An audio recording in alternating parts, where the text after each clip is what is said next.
Let's recap week 8. Week 8, I told you guys. Go get yourself a win.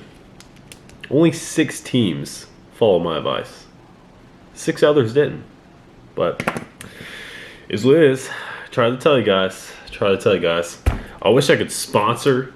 I wish Prime would sponsor this, because this Prime, especially the blueberry, it is so good. It is so good. It's almost addicting. No sugar in it either. Tastes so good.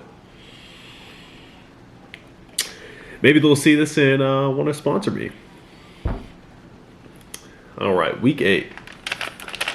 Let's go ahead and start with that good old matchup of the week.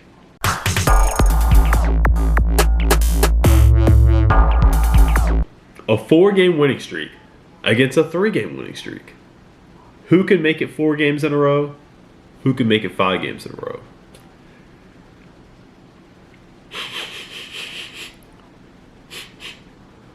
You smell that, guys? I smell some smoke. Smokin' Joe. 5 wins in a row. She is stacking the W's. She wins 131 to 116, improves to 7-1. Hertz Locker drops to 500, 4-4. Do I even need to say who led her team? Do I even need to say it? I'm not even gonna say it. Not even gonna say it.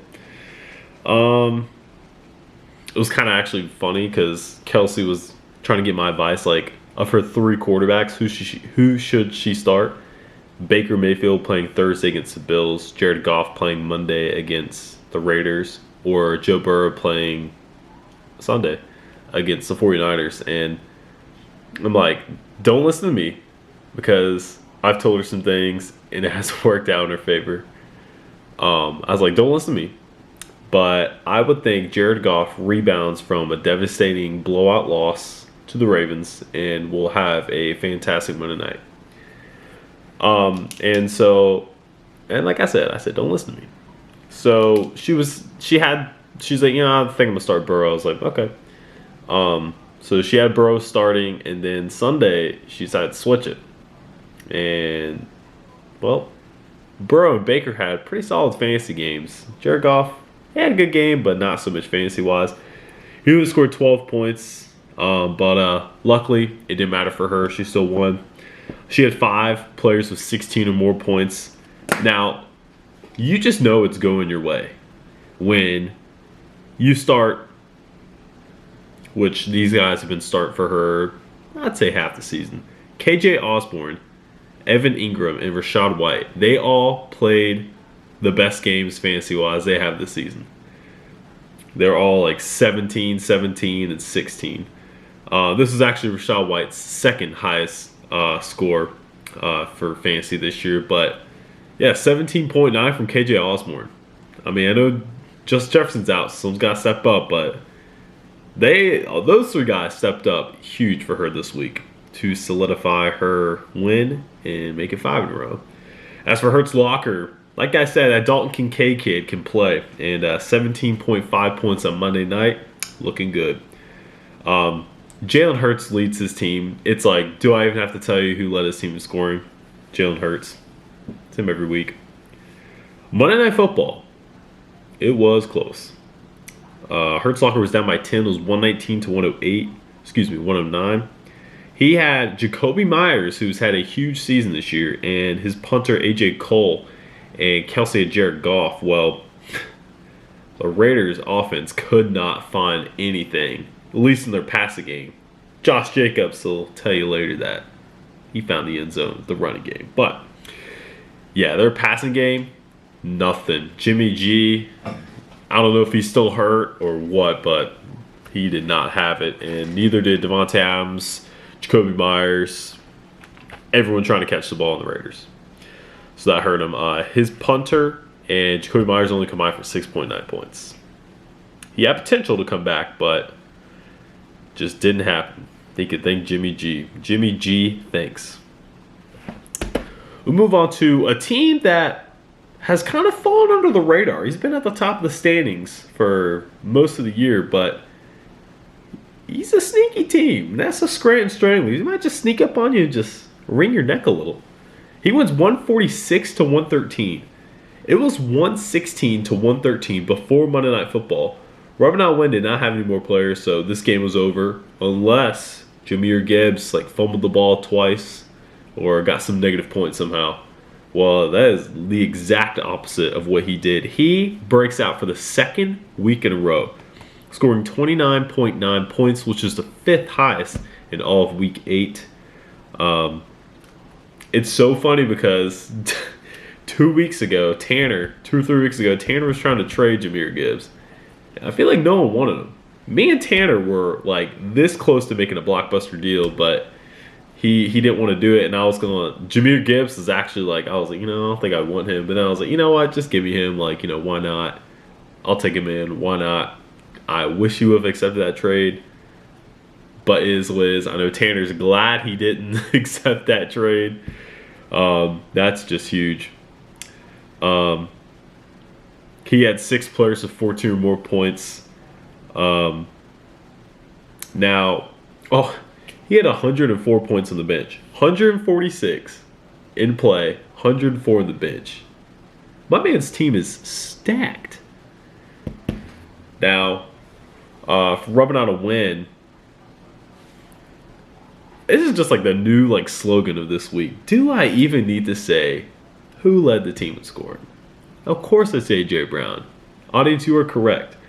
33 points was the 3rd highest in all of Week 8. Now, let's revisit this trade. Let's see who's won this trade. A couple weeks ago, Tanner traded A.J. Brown and Amari Cooper for Brandon Ayuk and Garrett Wilson. So this was kind of the battle of the trade here. Ayuk and Wilson combined for 33.5 points, while A.J. Brown and Amari Cooper combined for 47.9. However, Amari Cooper was on the bench, but it wouldn't matter because the rest of Tanner's players, came through. But that seemed to be a fair trade. However, A.J. Brown has just been he's been a top 5 player all season. So just his run of 125 receiving yards or more, for the past 6 games now. But I would say it's a pretty fair trade though, so that's good. We're gonna move on to Allens versus Predators against me and my homies. Were the Predators too much for the homies? Or did the homies kind of homie down the Predators? Well, Predators were too much, just like they've been too much for every team this season. He wins 117 to 87, and he could thank his good old buddy Josh Allen. A Thursday night masterclass from him, 29 points. He had 4 players with 14 points. I feel like he had more players than 14 points, but yeah, 4 with 14. It was 14, 14, 14. Josh Downs. Now, I've talked about him a couple times now. Josh Downs has scored 13 or more points in 5 of his last 6 weeks. That's pretty solid, especially with their backup quarterback Gardner Minshew overtaking the duties with Anthony Richardson out. So he's getting open, he's catching balls, scoring TDs. He's doing the damn thing. One of the more underrated rookies in the plethora of rookies here in the NFL this year. As for me and my homies, you always have down weeks. I mean, look at me last week. Scored 63 points or something like that. Unfortunately, Jesse just got hit with the down week. Dameon Pierce. This was supposed to be a breakout game for Dameon Pierce against the Carolina Panthers. And unfortunately, he only tallies 4.6 points. Mahomes even underperformed. Only 5.64 points. That might be the lowest points Mahomes has ever recorded, of him playing in an entire game, fantasy-wise. That might be career low for fantasy for him, playing the whole game.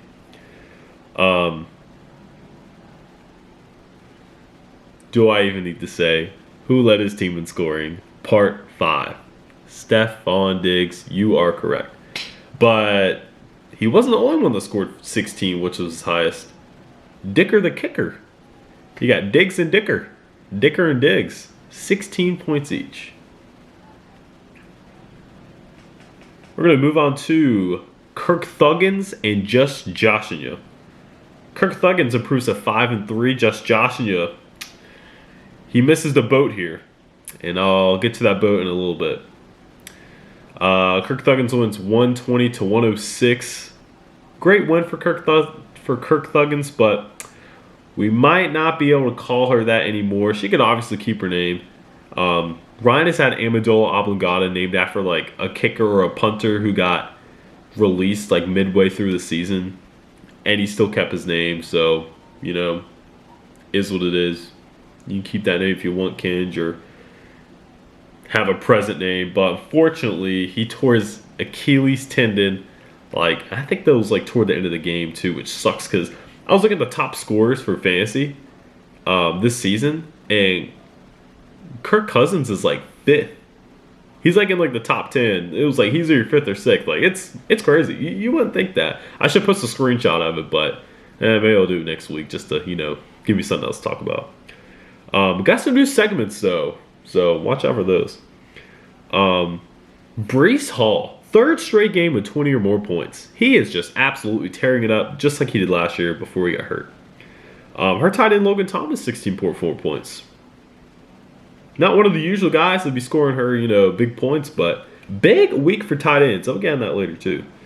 Her Giants defense, 13 points. Another great week for the Giants defense. So they might be a defense to keep. I don't know. Maybe they've kind of, you know, turned the page a little bit. As for Just Joshing You, I saw someone, they were talking about Travis Etienne, and they just spelled out ETN. I'm like, dude, what a genius nickname.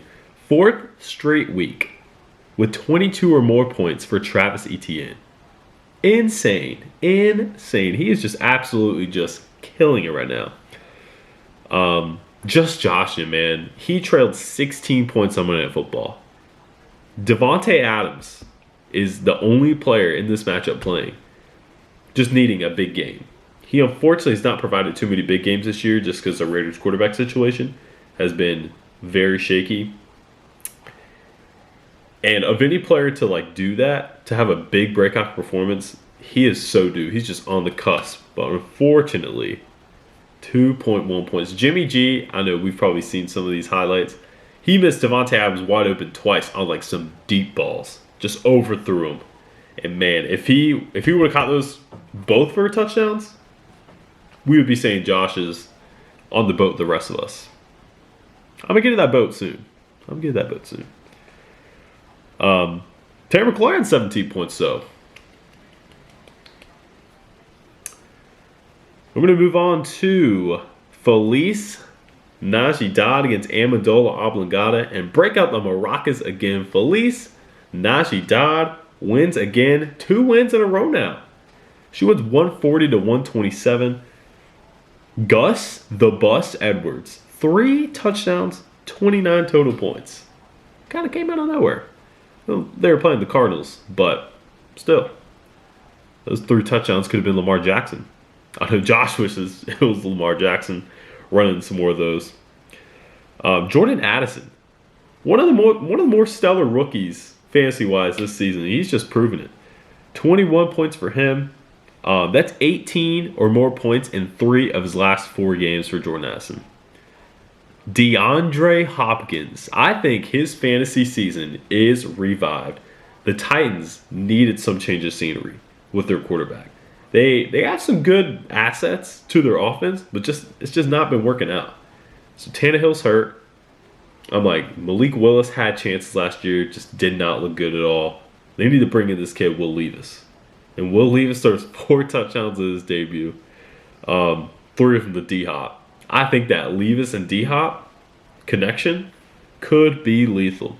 I think some of these Titans wide receivers are really going to get some fantasy attention. Unfortunately for Molly, D-Hop was on her bench with 34 points, which was the 2nd highest in all of Week 8, but she didn't need him to win. Her defense, special teams, kicker, and punter all combined for 25 points too. So pretty solid. Pretty solid. Nice production with those. You just never, they're such a wild card. You never know how they're going to really produce, you know. As for Amendola Oblongata, I know we've talked about some very hot fantasy players right now, but Alvin Kamara, he has scored 17 or more points. 17 or more points in all 5 games he's played this year. He's ranked the 6th highest running back. It might be 6th. I think it's 6th highest running back in all of fantasy football, and he missed the first 3 games due to a suspension. 17 or more points in all 5 games. That is just unreal consistency that like literally everyone wants to have on their team. That is just a lot of players like have not done that are not quarterbacks. He's on an absolute tear right now. And last but not least, the final matchup of week 8. We saved the best for last. I love to see when my name is green. I love to see when those texts go green. How well is your team? My team, a lot damn better than last week. Oh my goodness. I had a 103-point turnaround. I had scored 64 points last week. I scored 167 points this week. That's fantasy football for you. I was like watching games last week and like obviously no one was performing for my team. I'm like, I don't even want to watch football. Like, you know, I hate that I get like a little bit too invested in fantasy football because it happened to me before in the past and it's like making me not enjoy football. I'm like thinking, oh, well, this guy needs this guy needs that. And I'm like, you know what? I just need to like stop taking fantasy football so seriously. And I just need to, you know, just be casual about it, you know? And I feel like I was actually kind of helping because I wasn't really caring like if I won or lost. But now I've started this league and I'm making these videos and we're all kind of into it. So it's hard not to get into it, you know? Got some family in there and, you know, it's just hard not to get into it. So, but yeah, this week, man, I freaking flipped the switch. I flipped the page. CD Lamb, thank you. Thank you. 41 points led all scores in week 8. Luckily, I had Dak Prescott 2 starting, so they combined for a lot of points.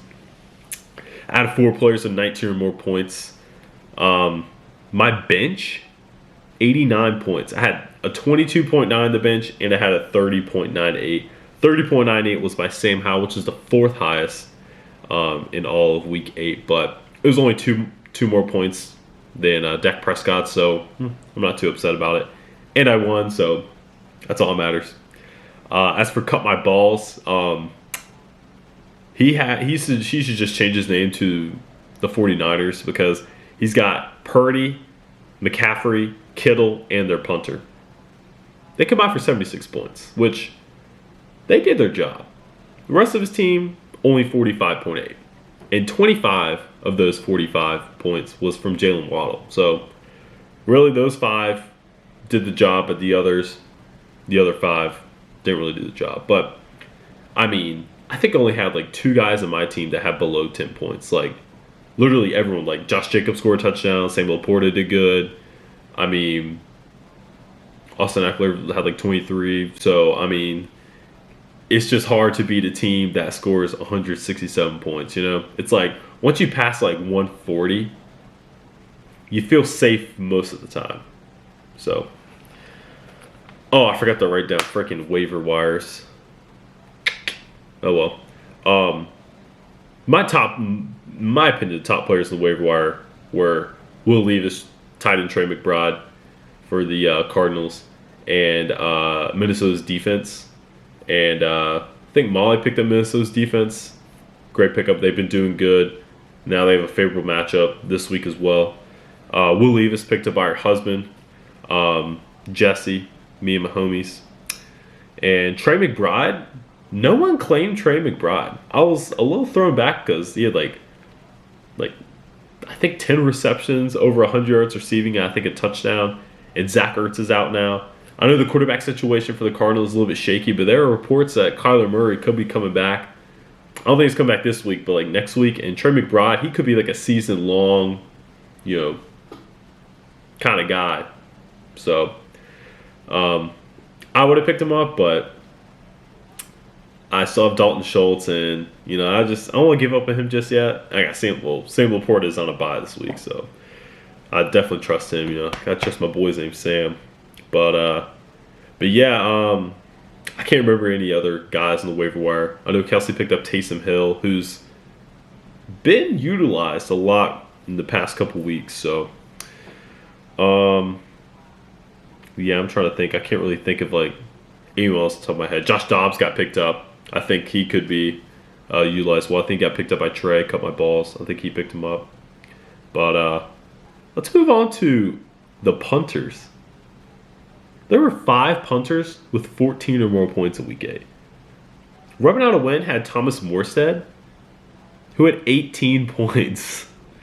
And the other 4 that scored 14 or more were free agents, including Ryan Stonehouse, punter for the Titans, who I had last year. I was very, pleased with his performance last year.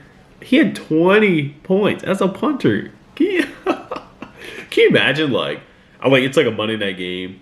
You have a 19-point lead, and all there's left is the punter.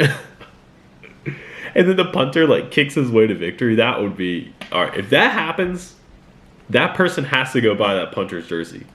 I'll make the rules. I make the rules, but you gotta follow that one. Come on, he would deserve it, especially if it's a playoff game. Playoff game, maybe not regular season game, but playoff game. But that happens, we might have to do that. But then we might also have to abolish punters from the league, because then a lot of people will be upset. So, but you guys agree to it. For tight ends, huge week for tight ends. This might be one of the most impressive week for tight ends this fantasy in fantasy this season. Should have been tight end week or holiday this week. 13 tight ends scored 14 or more points. 4 of them were free agents, which I think they all got picked up for this week. So, but yeah, 13 tight ends, 14 or more points. That's impressive, because tight ends are kind of hit or miss,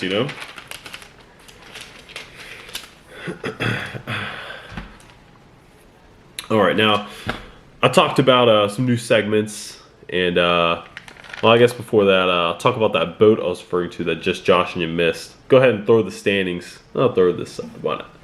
The standings. Let's get to the standings. Remember last week I was saying what if all the 2 and 5 teams won and all the 3 and 4 teams lost? Well, that almost happened. Jimmy, geez, man. If you'd have connected Devontae Adams, man, my whole hypothesis would have been, proven true. We have a 6-way tie. A 6-way tie for 6th place. Cut my balls. How well is your team? Felice Najee, rubbing out a win, Amendola Oblongata, and me and my homies all tied at 3 and 5 for 6th place. Just Joshua just did miss the boat, man. He is 2 and 6. He is a loner in last place, but I'm sure he'll catch up to the crowd this weekend. First place is still Allens versus Predators, 7-1. They still have a 2-game lead on Scranton Stranglers and Kirk Thuggins. Hertz Locker's the only team that's 4 and 4. And yeah, we got that 6-way tie. So even the 3rd place people have a 2-game advantage over the 6-way tie. So we've got some big gaps, and then we got the sandwich. So Jay had reached out to me, and he said that he gave an idea of maybe putting some players to start, maybe some players to bench. So I tried to cook up a little bit for you guys. I don't necessarily want to tell you guys what to do, because at 35 you don't want my advice. Like I said, you can ask Kelsey. I'm like, oh yeah, dude, Jared Goff, I feel like is the best of the 3. He's got a more favorable matchup, and he scored the least points. So don't listen to me. But I just looked at some of these matchups this weekend, and I'll just tell you guys who I like. They're not obvious guys like Tyreek Hill. They're not like everyday starters. They're kind of like guys who you might be on the fence about. But I'm just going to tell you why I like them. And then I got some that I'm like not really too keen on. But like I said, if you already have like a predetermined mindset to like start these guys or not start these guys, like I do not want to alter anyone's thinking. But this is just my thinking. And maybe I should just only do it for like my team. And maybe like I could have some people give me feedback on how they think they want to set up their team. I don't know, but I like Ramondre Stevenson against the Commanders this week, just because the Commanders traded two of their better defensive linemen. So I feel like that they might give up more runs, this weekend. So just a thought. It also could lead to Mac Jones like throwing the ball more efficiently, but I don't know. Ramondre Stevenson, he has just been so due to break out. I didn't really like to trade him, but because he was like my like depth running back. Because like now I really don't have a depth running back at Jamal Williams, but Kamara's being used, Taysom Hill's being used over him. They got rookie Kendre Miller, so he's getting lost in the mix, unfortunately. But yeah, I do like Ramondre Stevenson against Washington in their depleted defense. Number 2 is Minnesota's defense against the Falcons. Minnesota's defense has been playing great. I picked them up a couple weeks ago in fantasy. They would do well. They play the Falcons this week, who Taylor Heineke. I like Taylor Heineke. Obviously did really well with Washington too. Led them to the playoffs, but you just don't know how this Falcons offense is going to be. He's not. I don't think he's going to be coming out like throwing like 300 or 400 yards. I think the Vikings will have another successful defensive week. A third person who I like is I like Derek Carr against the Bears. Randy just picked up Derek Carr, and I think that was a very wise move. Bears defense not good, and Olave is due for a big game. Michael Thomas is due for a big game. Shaheed, he's kind of like their like Ted Ginn, like kind of like their going long guy. He's been playing very well. Had a big week last week. I like Derek Carr against the Bears. Fourth on my list. This isn't like I don't want you to think this is like in order. This is just I just listed it, just threw them on there. I like New York Giants defense against the Las Vegas Raiders for obvious reasons. Giants defense has actually been playing good the past 2 games. I think they've held their opponents under 10 points. I think they just, or you know what? I can't remember, something like that. But fantasy-wise, they've done good. They've had double-digit points their last 2 games.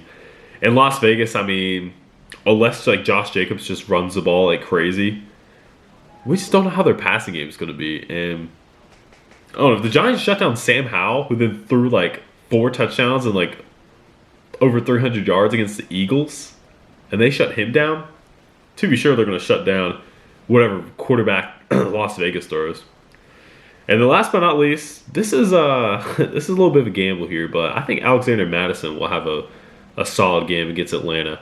Only reason I say that is because they're without Kirk Cousins. They got this Jaron Hall guy in.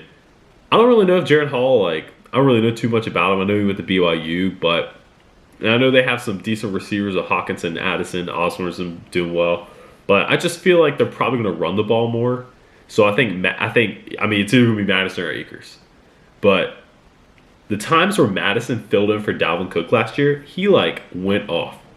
And the season before too. But we haven't seen that same Madison. So I don't know if he feels better as like a backup or something.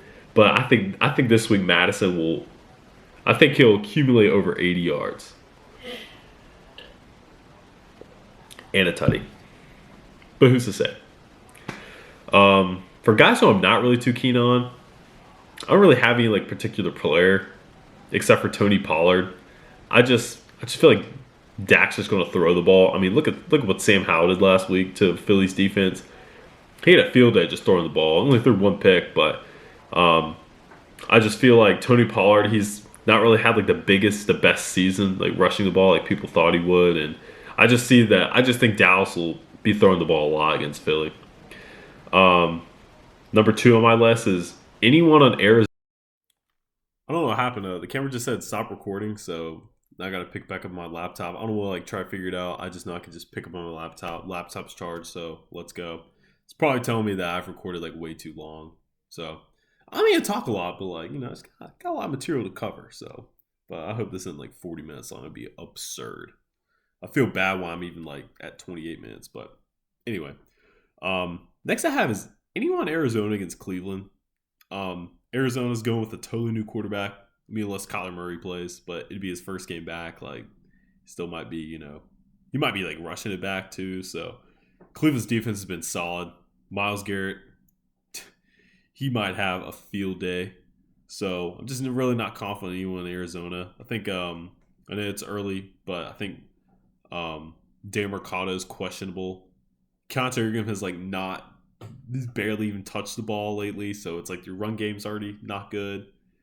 Your run game's already in question, and their passing game, they got some Clayton Tune. I mean, unless he breaks out like Levis did, but I don't see. If you have anyone in the Cardinals offense, I would not feel comfortable starting this week against Cleveland.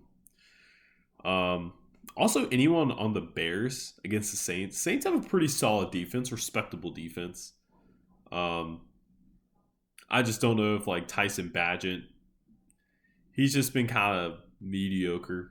I forgot who they beat for his first one. I think it was the Raiders, which everyone's just beating the Raiders right now. I think the Panthers might beat the Raiders. Shout out the Panthers getting their first win too. I know me and Tanner Brown are happy. Got some other Panthers fans in here too, but yeah, Trey, shout out our Panthers, man. Finally got it done. Yeah, I just don't really see anyone on the Bears doing good against the Saints defense. So, and then also we just talked about Las Vegas. I wouldn't start either wide receivers against the Giants. Just Giants defense has been looking good, but I don't know. I think Devontae Adams might be playing Mad now, so he could break off for a 200-yard game. Who knows? But you just don't know about their quarterbacks, and Giants defense isn't as good as the Lions defense, but they've been playing better, a lot better as of late. So I don't know. I just wouldn't be too keen on them. All right. I'm also going to post my top 3 favorite memes from week 8. I'm not laughing. I'm not. Sure. I'm doing my part. I'm doing my part. I'm doing my part. I didn't do f***ing shit. Hey, finally! That's what we've been waiting for.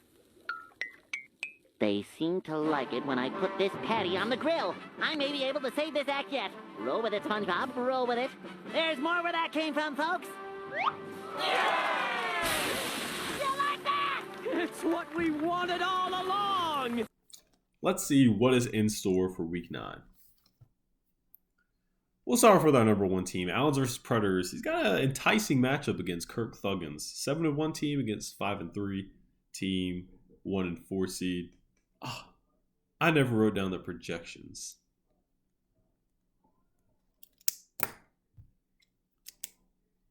All right. Wrote down the projections this time. Allens versus Predators projected to win 120-108 against Kirk Thuggins. Our other first place companion, Smoking Joe, taking their 7-1 record against the 12 seed, Just Josnia. A 2 versus 12. It's projected 121-116. Do I smell an upset?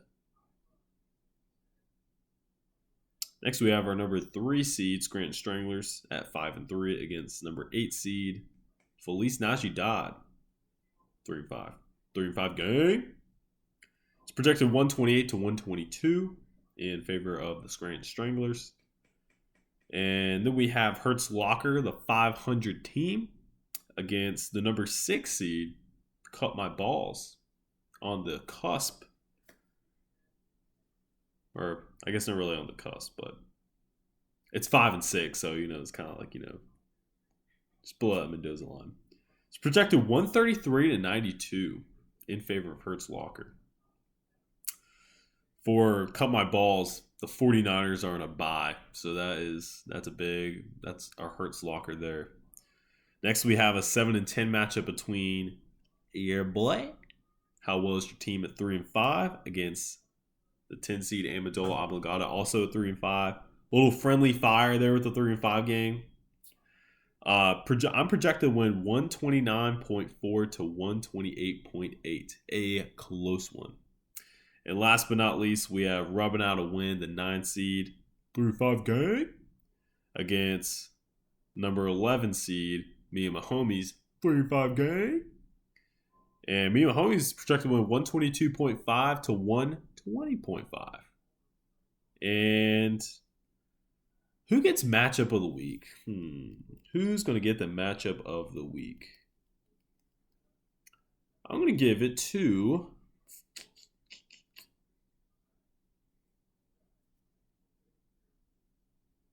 I'm not going to give it myself. I was about to give it myself, but I'm not going to give it myself. I'm going to give it to Scranton Stranglers and Felice Navidad. They've been some hot teams here, so I think that's going to be the best matchup of the week. And I'm going to go ahead and give predictions for these. I think Islands vs. Predators is going to win.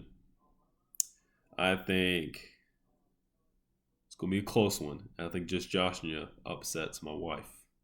I think Just Joshua is going to end the winning streak of Smoking Joe. I don't think she heard that, but I think Felice Navidad is going to upset Scranton Stranglers. Go with the upsets this week. 3-5 gang.